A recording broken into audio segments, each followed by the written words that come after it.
Hi guys, and welcome to Sunday School. So today our story is actually going to be about how God saved the Israelites when they were afraid. So have you guys ever been afraid? And how does being afraid make you feel? Maybe you feel a little you're scared, maybe you're a little nervous about something. Sometimes when maybe you're going to the doctor or the dentist, you might be a little nervous, or you might be afraid of thinking there's a monster under your bed, or what else? Maybe a scary dog that you run across. And when you are afraid, who helps you? I know for me, when I was a little kid and I was scared at nighttime, I had this big stuffed animal. I'm gonna put a picture in it and he was a big bear, and his name was Dr. Bear because I got it once when I went in to have surgery when I was in 2nd grade. So I was probably how old? 7, maybe 8.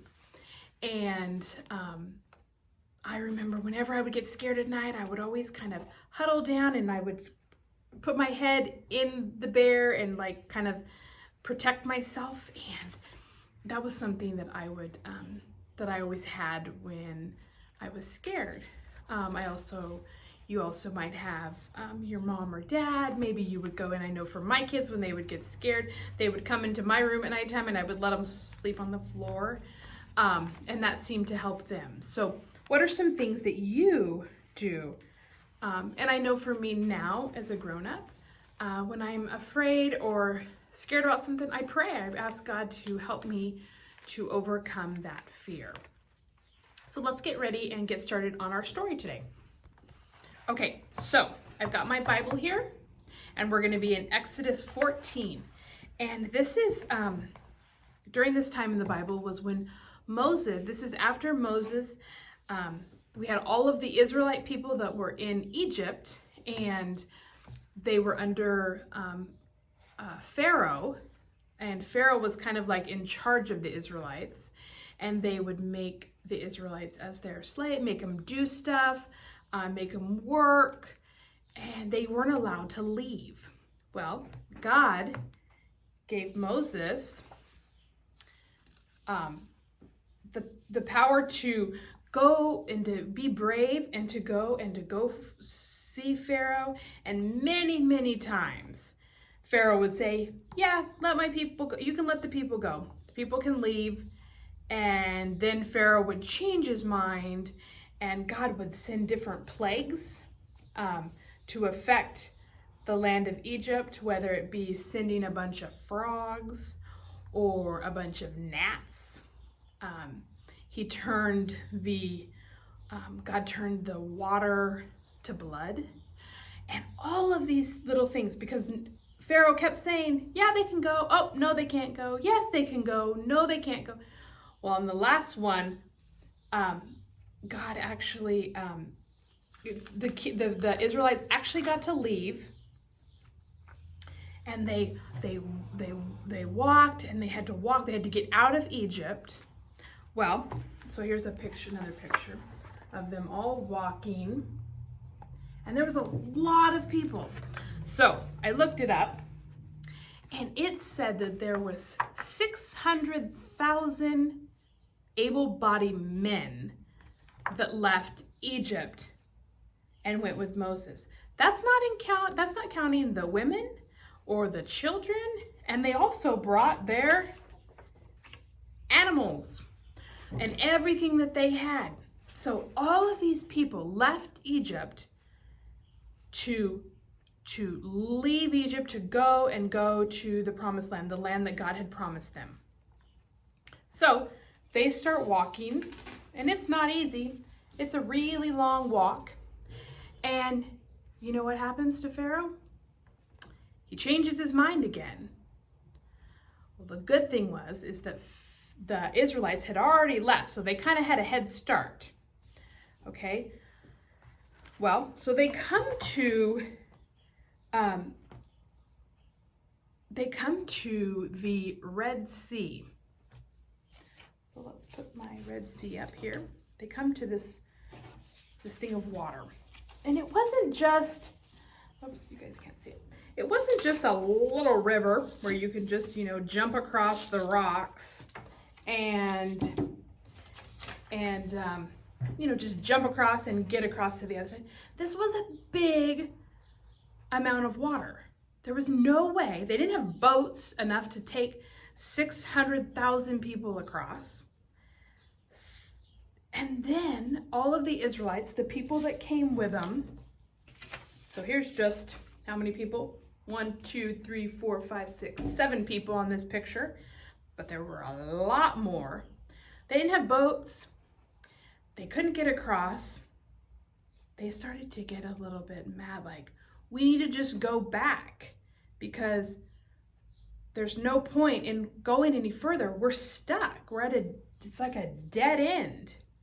Well, now the Israelites had started to, or the Egyptians started to come. Pharaoh, all of his chariots, their horse, everything. They were coming after all of the Israelites to bring them back. And so when the Israelites started to complain, we have Moses who was, God, help us. We need to find a way to get out because we're at a dead end.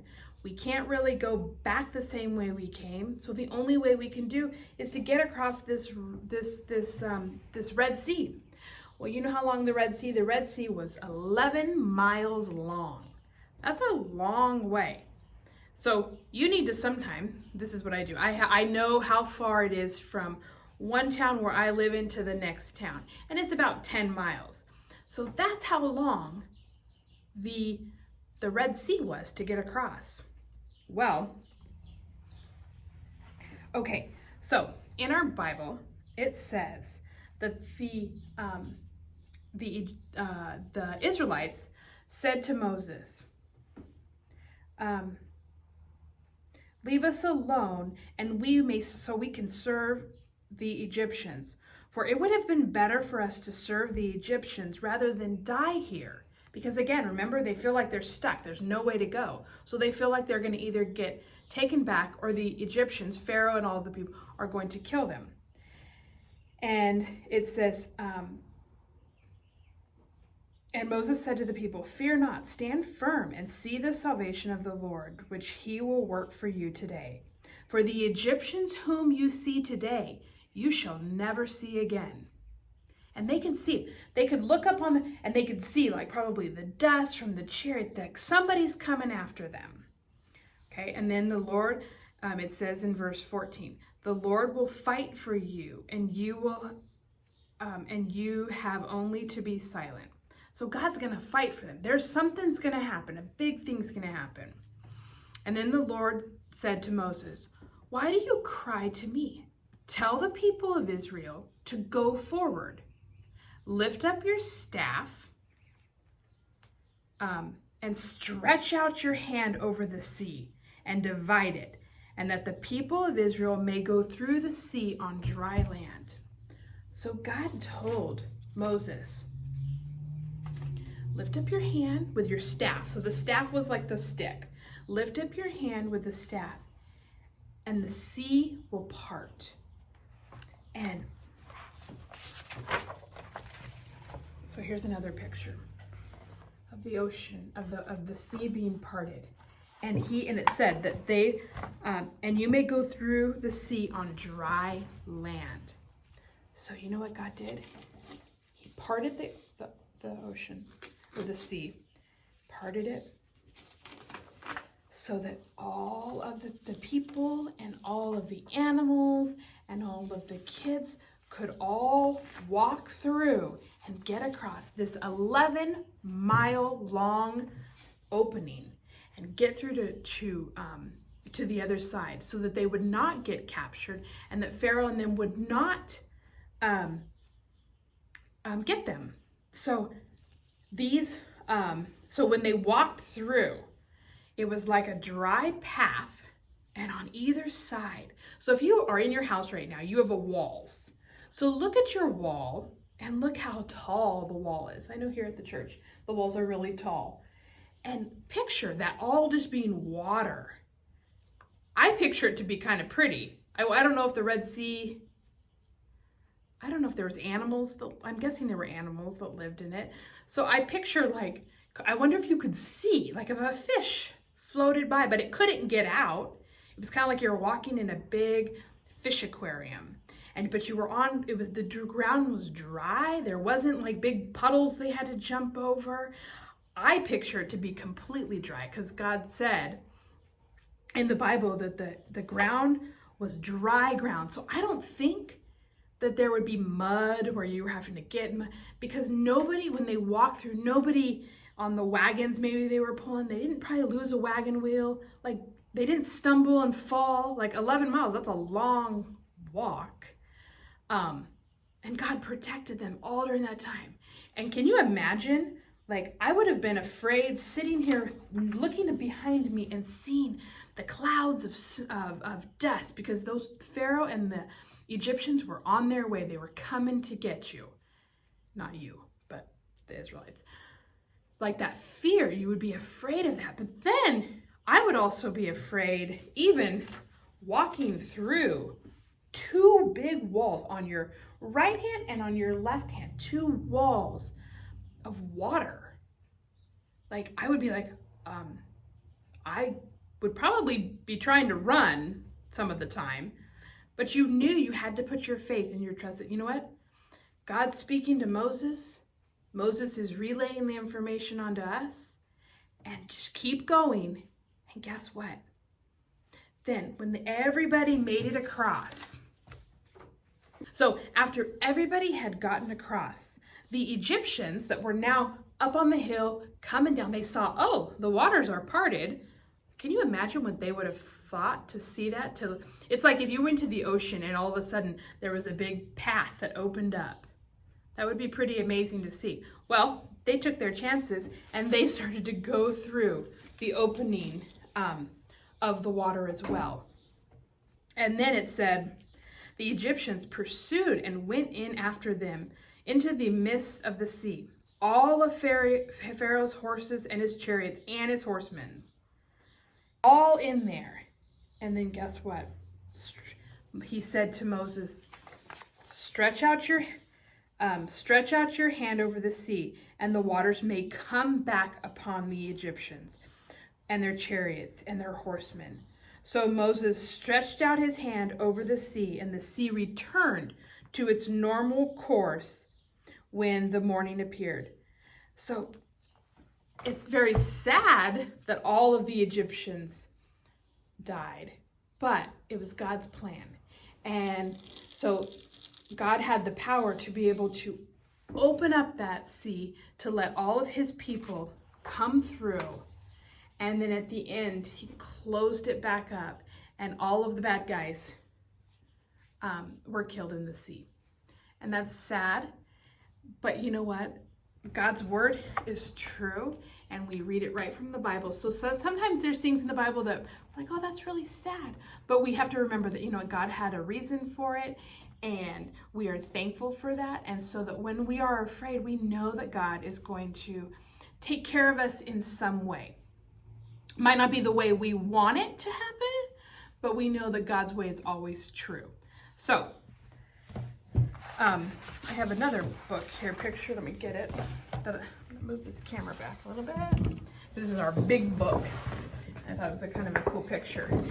So we have Moses here standing on the rock, and we can see that these are all the chariots. And look at there, they've got their water parted. They actually have grass. We don't know if it was grass. That's kind of a cool picture. And that was when the water was coming back in. Oh, see, look at, here's a little fish in the water. You don't know, maybe there was. That's something I guess when we see God in heaven one day, we can ask him these questions. But I'll post you a couple cool pictures that I found from the internet that are kind of fun pictures that see how the sea parted. But that was that one. So we need to remember that, let me get my paper here, that when we are afraid, that God is always, he's going to protect us. So, and our memory verse for this week is still Psalms 85:12. The Lord will indeed give you what is good. So let's go ahead and we're going to work on our activities, our coloring papers. I actually included with you guys each, let's see here. There's this paper where it's Moses leading them out of Egypt. And see, they've got all their camels and animals and all of their luggage and clothing. And then here we've got this picture where it says, God makes a path through the Red Sea. So I'm going to let you guys color those this week. And then you have your other activities. And before we move on to our activities, I'm going to close with prayer. And then we can start our activities together. Dear God, thank you for today. Thank you for the so many things that you give us and you bless us with. We just pray today that if we are afraid, that we will just remember that you provide for us and you protect us. And even though sometimes it's protecting us in a way we don't always understand or want, we know that you are there, and we have faith that you will, you do everything that is right. And we just thank you so much for today, and we pray that pray for all these kids out there that are watching it, that you would just touch their little hearts and allow them to just see your truth in the words that we talk about. And we just pray that we all have a really great day and a great... Okay guys, here's our next craft. So I want you guys to color this. Color your water, and then remember from our story, it was dry land right in here. So what color is dry land? You can do brown, like dirt. Looks like there's a lot of little stones in there. And then you have your people. So make sure you color all of those, color all the little animals, and there's Moses right there. And then turn it on the other side, and you have, it kind of looks like the same, huh? So you can color the people again. And then what you're gonna do is you're going to fold, and don't forget on the other side you've got water too. So you want to fold on the little line. Let's see if I can do this one-handed. And fold on the other side. Whoops. Let's see if I can do this. And don't forget to color them, guys. And then your paper, you have your well, yours will have a little string on it, because right here I'm going to tape a piece of yarn. So then what you're going to do is, just like in the story, remember how there was water flowing over, and then God parted the water and they were able to walk through. So your string is going to be on here, and you're going to be able to pull them through like as if they're walking through the water. Remember? And then the water closes up. Okay, so you guys have fun coloring that. I'm not going to color this one because my printer broke, so I am going to let another one of you guys are coloring this paper for me because I didn't have a way to print it. So you guys have fun coloring and enjoy the rest of your day. Bye. Okay guys, so with our Sunday school story today, we talked about fear.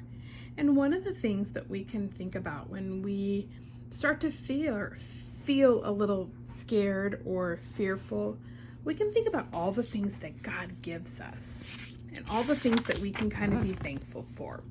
So this looks like a little present, and it says, "With love from God." And you're going to take your glue, or your little glue dots that I gave you a while back, stick them on there, and then it says right here, it says glue bow here. So you're going to stick it on, and it can be like a little present. And when you open it up, it's going to have our Bible verse that says, "The Lord will indeed give you what is good," Psalms 85:12.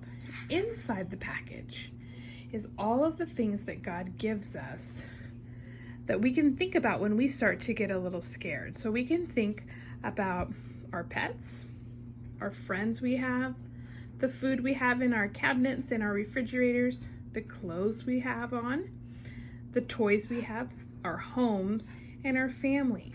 And even though sometimes we can be scared, we can remember how God does give us the things that we need and will bless us and take care of us. So we shouldn't be scared about those kind of things when we know that God is taking care of us.